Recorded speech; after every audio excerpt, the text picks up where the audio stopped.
খুব সহজ আর মজার একটা রেসিপি শেয়ার করবার লাগিয়ে আজকে আপনার সাথে আয়া পড়ছি। রেসিপিটা হইলো আলু আর টমেটো দিয়া মাছের পাতলা ঝোল। এরকম একটা তরকারি যদি থাকে তাইলে আর ভাত খাওয়া নিয়ে কোনো চিন্তা করানো লাগতো না, ডেগের ভাত এমনি শেষ হয়ে যাইব গা। আমার কথাটা যদি আপনারা বিশ্বাস না হয় বাসায় রাইন্দা দেখুন। এই তরকারিটা রানবার লাগিয়ে আমি আগে থেকেই কয়েকটা আলুরে সিলাইয়া কাইটটা ধুয়ে লইছি আর কয়েকটা টমেটো কাইটটা নিচ্ছি।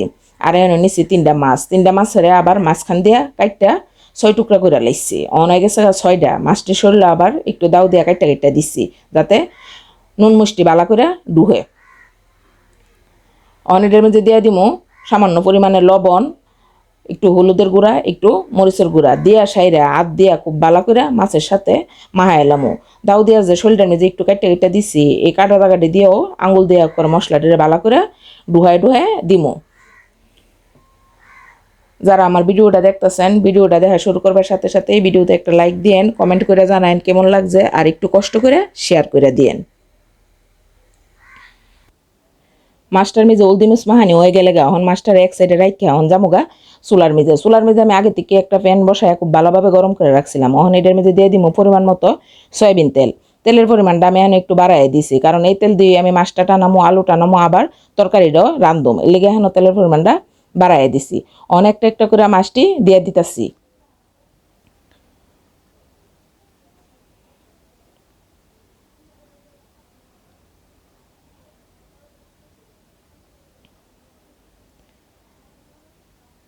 মাছের একটা সাইড হয়ে গেলে গা আবার আরেকটা সাইডের উল্টাই দিয়া টানা এলামো। মাছটির আমি এখন খুব বেশি করা করে বাজলাম না, বেশি করা করে বাজলে আবার তরকারি দিলে মাছের স্বাদ পাওয়া যায় না।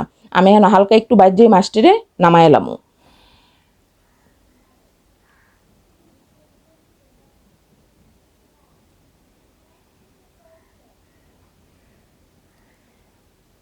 মাছটি টানানি হয়ে গেছে গা, এখন মাছটি নামায় রাখা এখন এই তেলের মেজে আবার আলুটি দিয়েও একটু টানা এলামো।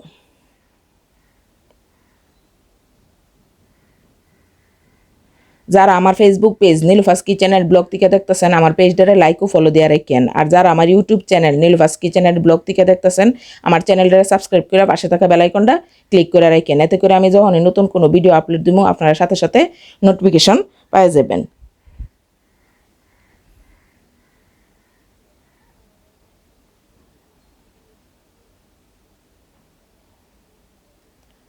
আলুটি দেওয়া হয়ে গেলে গহন এটার মধ্যে দিয়ে দিমু সামান্য একটু লবণ আর একটু হলুদের গুঁড়া দিয়া সেরে আলুটিরে 3-4 মিনিট একটু টানা এলামো। আলুটি কিন্তু আমি এখনো খুব বেশি টানাইতাম না, 3-4 মিনিট টানামো। আর আপনারা যদি এখনো নতুন আলু দেন তাহলে আর টানানোর দরকার নাই।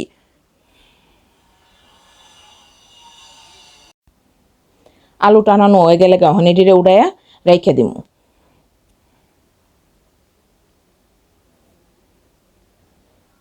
এখন এই তেলের মধ্যে দিয়ে দিতেছি 2 টেবিল চামচ উঁচা উঁচা করে পেঁয়াজ বাটা।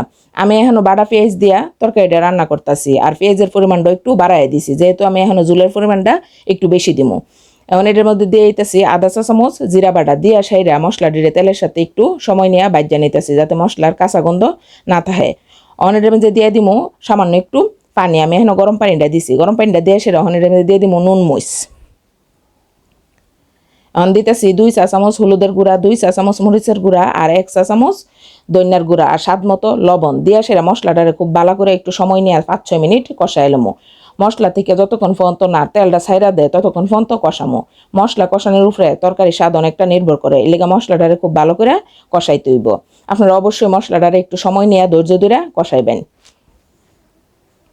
মশলাটা কষানো হয়ে গেলে গহন এটার মধ্যে আগে থেকে যে আলুটি টানায় রাখছিলাম আর টমেটোটি কাটতে রাখছিলাম এইটি দিয়া আলু আর টমেটোর সাথে মশলাটি নাইরা সাইরা 4-5 মিনিট আবার একটু কষাই এলুমু।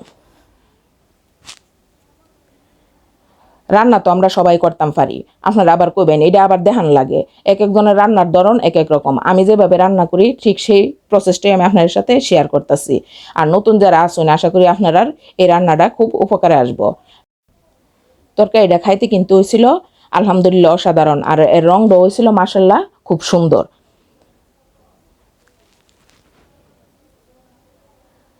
4-5 মিনিট কষানোর পর ঢাকনাটা খুললে একটু নাইরা সেরা আবার ওইটার মধ্যে আমি একটু পানি দিয়ে দিতেছি। আমি কিন্তু এই পুরা রান্নাতে গরম পানি ব্যবহার করছি, গরম পানি দিলে তরকারি স্বাদটা অনেক ভালো হয় আর তরকারিটাও খুব তাড়াতাড়ি রান্না হয়।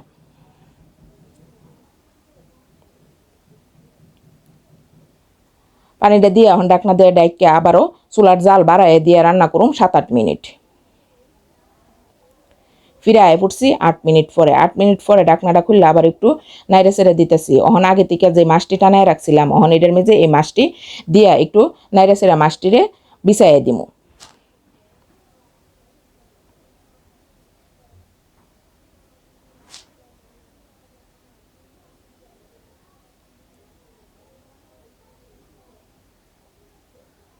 আমি আগেই তো কইছি আমি এখানে পাতলা ঝোল দিমু, এর লেগে এখন আমি আরও কিছুটা পানি দিমু। আমার আলুটা কিন্তু এখনও পুরাপুরি সিদ্ধ হয়েছে না, আমি এখন আরও কিছুটা পানি দিয়ে সেরা আবারও ডাকনা দিয়ে ডাইকা রান্না করবো 7-8 মিনিট। চুলার জালটা কিন্তু পুরা বাড়াইয়া দিয়া, পুরা রান্নাটাই আমি চুলার জালটা বাড়াইয়া দিয়া করছি। এখন আমি একটা টমেটো কাইটটা উপরে দিয়ে দিছি। টমেটোটা আপনারা চাইলে নাও দিতে পারেন, টমেটোটা দিলে আস্তে আস্তে থাহে তরকারি দেওয়ার পরে আবার খাইতেও স্বাদ লাগে, এর লেগে আমি এখন টমেটোটা দিছি। আবারও 8 মিনিট জাল দিয়া এখন ডাকনাটা খুললা তরকারিটা একটু নাইড়া ছেড়ে দিতেছি।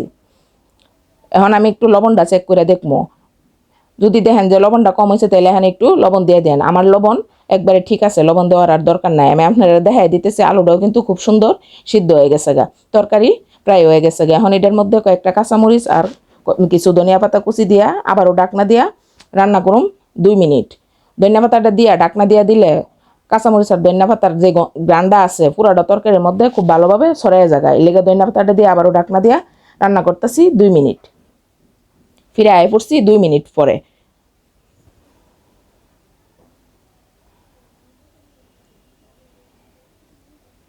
ওই দেখেন আমি আপনারা এখন কাছ থেকে দেখাই দিতেছি তরকারিটা যে কত সুন্দর হইছে। পরিবেশন আর কি করবো, এমন একটা তরকারি হইলে আর দেরি করন যা, এখন চুলা থেকে নামায়া খাওয়ার পালা, খাওয়া শুরু করে দিমু। আজকে এই পর্যন্তই, আবার আপনার সাথে দেখা হবে এরকম সহজ ও সুন্দর কোনো রেসিপি নিয়ে। সেই পর্যন্ত সবাই ভালো থাকেন, আমার জন্য দোয়া করেন। আল্লাহ হাফেজ।